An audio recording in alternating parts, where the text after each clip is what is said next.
Hello, my name is Dr. Rebecca Kimball, Executive Director of Human Exploration and Operations at the United Nations Aeronautics and Space Administration. Once again, thank you for taking part in the Planetary Coalition's recolonization program to ensure the survival of our species. Now, I'd like to take a little bit of time to talk to you about your and humanity's new home, the Theta Carinae cluster. The Theta Carinae cluster was discovered in 1751 by Abbé Nicolas Louis de la Caille, a French astronomer and Roman Catholic priest. It is also known as the Southern Pleiades, due to its resemblance to the Northern Pleiades and its point of discovery in South Africa. The Theta Carinae cluster takes its name from the constellation Carina, where it can be found. Now, a star cluster is a grouping of stars that are gravitationally bound. There are two types of star clusters: globular clusters and open clusters. Globular clusters are very old and very dense and can contain thousands of stars. Open clusters are much younger and usually contain less than a few hundred stars. Theta Carinae is an open cluster and is only about 50 million years old. Theta Carinae is about 479 light years from the Solar System. That means it takes light from our Sun 479 years to reach it. Now, the colony ships can't travel anywhere near that fast. Their top speed is only about 15% the speed of light. Now, that may not seem fast, but it sure is. Light travels at 1 billion kilometers per hour. That's 700 million miles per hour. 15% of that is still 160 million kilometers per hour, or 100 million miles per hour. Wow! By our estimates, it will take approximately 3,000 years to reach Theta Carinae. But don't worry, you'll be in suspended animation, or cold sleep, for the entirety of the journey. It may be 2606 now, but you will wake up sometime in the 5600s. So what's in store for you when you get to Theta Carinae?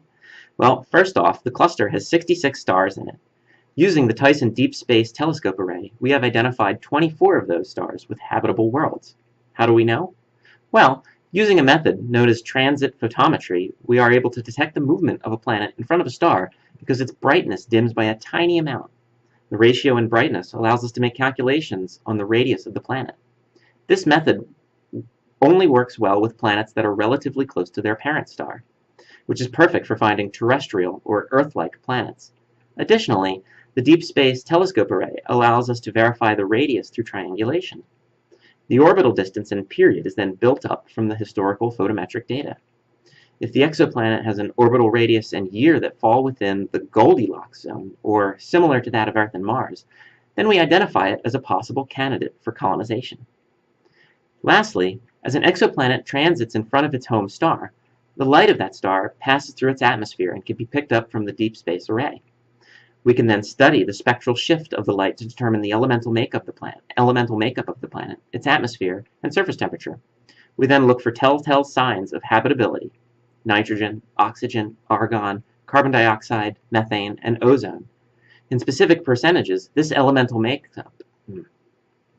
Lastly, as an exoplanet transits in front of its home star, the light of that star passes through its atmosphere and can be picked up from the Deep Space Array. We can then study the spectral shift of the light to determine the elemental makeup of the planet, its atmosphere, and its surface temperature. We then look for telltale signs of habitability: nitrogen, oxygen, argon, carbon dioxide, methane, and ozone.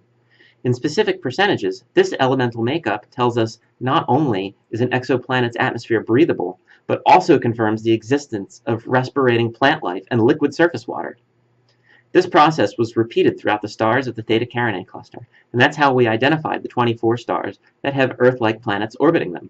If you're listening to this, you'll be boarding the PCS Dauntless, which is bound for the star HIP 52839, a main sequence star of similar mass and spectral luminosity as Sol. The Dauntless is heading to LV34 and will be the first ship to reach its... If you're listening to this, you'll be boarding the PCS Dauntless, which is bound for the star HIP 52839, a main sequence star of similar mass and spectral luminosity as Sol. The Dauntless is heading to LV34 and will be the first ship to reach its destination. You are Colony Alpha. Good luck and Godspeed.